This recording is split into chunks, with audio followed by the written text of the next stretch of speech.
ប្អូនអរគ្នាសូមស្វាគមន៍សាជាថ្មីមកកាន់ថ្នាក់គីមីសរីរាង្គនៅក្នុង Channel YouTube Live Chemistry តែក្នុងថ្ងៃនេះគឺយើងនឹងតទៅចំណុចថ្មីមួយទៀតគឺយើងនឹងចូលទៅចំណុចទី7គឺមេរេណាមីនអញ្ចឹងអាមីនខ្ញុំជឿថាបងប្អូនអរគ្នាស្គាល់ហើយខ្ញុំជឿថាបងប្អូនក៏ចេះហៅឈ្មោះវាដែរដូច្នេះហើយបាននៅក្នុងវីដេអូមួយនេះឬក៏នៅក្នុងជំពូកមួយនេះខ្ញុំអត់ផ្ដោតទៅលើការហៅឈ្មោះទេខ្ញុំផ្ដោតតែទៅលើទម្រង់ឬក៏រំលឹកឡើងវិញឲ្យបងប្អូនអរគ្នាចងចាំហើយស្គាល់ហើយនឹងចងចាំទម្រង់ធរណីមាត្រពីការចងសម្ព័ន្ធអាតូមឬក៏ក្រុមអង្គមនីតិរបស់អាមីនឬក៏ក្រុមសមាសធាតុផ្សេងទៀតអញ្ចឹងយើងចាប់ផ្ដើមសិក្សាពីអាមីនទាំងអស់គ្នាកាលពីចំណុចមុនយើងសិក្សាពីអាល់កុលនិងអេទែរតែអាល់កុលនិងអេទែរវាជាស្រឡាយរបស់ទឹក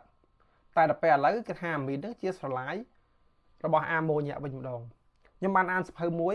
គេនិយាយថាគេចាត់ទុកអាមីនជាស្រឡាយអាម៉ូញ៉ាហ្នឹងគឺដោយសារតែអាមីនគឺវាកើតឡើងពីការជំនួសក្រុម Air ជំនួសអ៊ីត្រូសែនដោយក្រុម Air មានន័យថាគេដកអ៊ីត្រូសែនចេញទៅគេដាក់ Air ចូលមកគឺវាខ្លាចទៅជាអាមីនឬក៏អ្នកខ្លះទៀតគេនិយាយថាអាមីនហ្នឹងត្រូវបានសង្យោគឡើងដោយអាម៉ូញ៉ាគេប្រើអាម៉ូញ៉ាហើយគេប្រើអាល់គីលអាឡូសានូទៅបង្កើតបានទៅជាអាមីនឬក៏វាអាចមានមធ្យោបាយផ្សេងទៀតតែទោះបីជាយ៉ាងណាក៏ដោយគឺវាកើតចេញមកពីអាម៉ូញ៉ាគេអាចសង្យោគវាបានវាអាចត្រូវបានផ្ដល់និយមន័យឬក៏គេចាត់ទុកថាជាស្រឡាយអាម៉ូញ៉ាហ្នឹងវាមានអត្ថន័យផ្សេងគ្នានេះអាស្រ័យទៅលើសភៅដែលខ្ញុំធ្លាប់អានណាតែទោះបីជាយ៉ាងណាក៏ដោយអាមីនគឺវាមានទម្រង់ដូចជាមួយនឹងអាម៉ូញ៉ាអញ្ចឹងដោយសារតែវាជួសអ៊ីត្រូសែនចេញហើយដាក់ក្រុម Air ចូលមកអញ្ចឹងវាខ្លាចទៅជាអាមីនអញ្ចឹងទម្រង់ធរណីមាត្ររបស់វានឹងគឺនៅតែដូចដើមអាមីនគឺវាមានអាតូមអាសូតអេត្រោអាតូមអាសូតនៅក្នុងសមាសធាតុសរីរាង្គដែលអាតូមអាសូតហ្នឹងវាមានសម្ព័ន្ធពីរជាន់សំទោសមានទ្វេតាមិនចងសម្ព័ន្ធចំនួន1ដោយសារតែអាទ្វេតាមិនចងសម្ព័ន្ធហ្នឹងវារុញ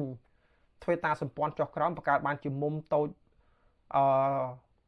មុំប្រហែលជា 108.7 ដឺក្រេហើយអាមុំរវាងទ្វេតាមិនចងសម្ព័ន្ធជាមួយនឹងទ្វេតាសម្ព័ន្ធគឺវាធំវាមានគម្លាតខ្លាំងហើយវាបង្កើតបានជាទម្រង់ធរណីមាត្រពីរ៉ាមីតត្រីកោណប្លង់ជាពីរ៉ាមីតត្រីកោណដូចជាមួយនឹងអាម៉ូញ៉ាដែរហើយវាជាទម្រង់ sp3 ណាអាសូតនេះគឺជាទម្រង់ sp3 គឺដោយសារតែអាតូមអាសូតហ្នឹងវាធ្វើអ៊ីប្រីតទៅណាវានៅសល់គឺវាមាន3អេឡិចត្រូនសេរីហើយវាមានទ្វេតាមិនចងសម្ព័ន្ធជាមួយនៅក្នុង orbital s ណា orbital 2s អញ្ចឹងឥឡូវយើងទៅមើលពីថ្នាក់របស់អាមីនវិញម្ដងដូចខ្ញុំបាននិយាយមកអញ្ចឹងគឺដោយសារតាអាមីនគឺជាស្រឡាយរបស់អាម៉ូញ៉ាមានថាជំនួសអ៊ីត្រូសែនចេញដាក់ក្រុម Air ចូលមកអញ្ចឹងបើសិនជាមានក្រុម Air ចំនួន1ចងជាមួយនឹងអាតូមអាសូតគេហៅថាជាអាមីនថ្នាក់1បើសិនជាដកក្រុមដកអ៊ីត្រូសែនចេញ2ដាក់ជំនួសដោយក្រុម Air ចំនួន2គេហៅថាអាមីនថ្នាក់2បើសិនជាអាសូតនេះមានក្រុម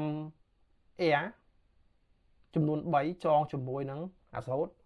គេហៅវាថាជាអាមីនថ្នាក់ទី3ណាអាមីន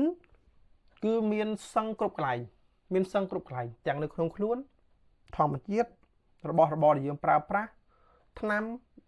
គឺមានគ្រប់សពបែបយ៉ាងទាំងអស់ជាពិសេសគឺយើងឃើញនៅលើអាមីណូអាស៊ីតបែបនេះនៅក្នុងហើយអាមីណូអាស៊ីតហ្នឹងវាចងភ្ជាប់គ្នាទៅ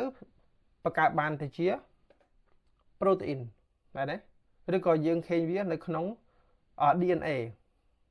បែបនេះគឺយើងឃើញនៅគ្រប់ទីកន្លែងហើយក្រៅពីហ្នឹងទៀតយើងឃើញមានដូផាមីនមានដូផាមីនអានេះអមផេតាមីនហើយបងប្អូន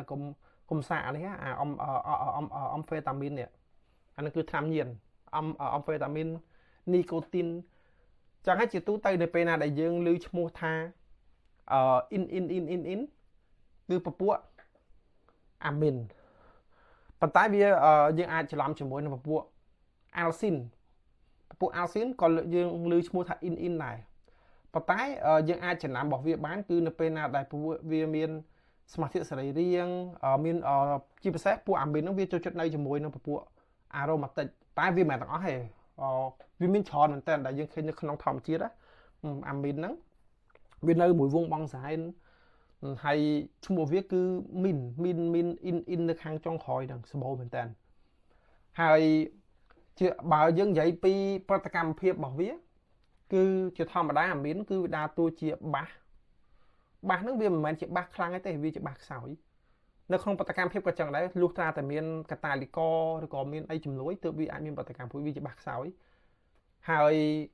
បាសកម្រិតបាសរបស់អាមីនវាអាស្រ័យទៅលើក្រុមជួសដែរបងប្អូនប្រសិនបើមានក្រុម Air ចំនួន1មានថាកម្លាំងបាសខ្សោយជាងក្រុមខ្សោយជាងអាមីនដែលមានក្រុម Air ចំនួន2ខ្សោយជាងអាមីនដែលមានក្រុម Air ចំនួន3តែប្រសិនបើអាមីនហ្នឹងត្រូវបានបាត់បង់ធ្វើតាមបញ្ចងសម្ព័ន្ធឬក៏វាคล้ายទៅជាបន្ទុកបូកគេហៅវាថាជាអាម៉ូញ៉ូមណាគេហៅវាថាជាអំបិលអាម៉ូញ៉ូមពេលណាវាคล้ายជាអំបិលអាម៉ូញ៉ូមវាคล้ายទៅជាអំបិលអាស៊ីតវិញម្ដងណាអញ្ចឹងបើសិនជាវាដើរតួជាអាស៊ីតគឺវាអាចឲ្យប្រូតូវាអាចឲ្យបើថាគេអាចបផ្ដាច់ប្រូតុងពីវាបានណាយើងតែងតែឃើញនៅក្នុងបដកម្មមួយចំនួនបើយើងនិយាយពីលក្ខណៈបាសរបស់វាគឺអាទ្វេតាមិនចងសម្ព័ន្ធនេះអាទ្វេតាមកគូនៅលើអាតូមសោតហ្នឹងឯងដែលជាអ្នកទៅប្រយុទ្ធនៅលើសមាសធាតុសរីរាង្គដែលមានមណ្ឌលអេឡិចត្រូហ្វីលមានមណ្ឌលដែលខ្សត់អេឡិចត្រូនអញ្ចឹងលក្ខណៈរបស់អាមីនគឺមានប៉ុណ្ណឹងហើយទាំងអស់គ្នាសូមចំណាំទៅបើសិនជាមាន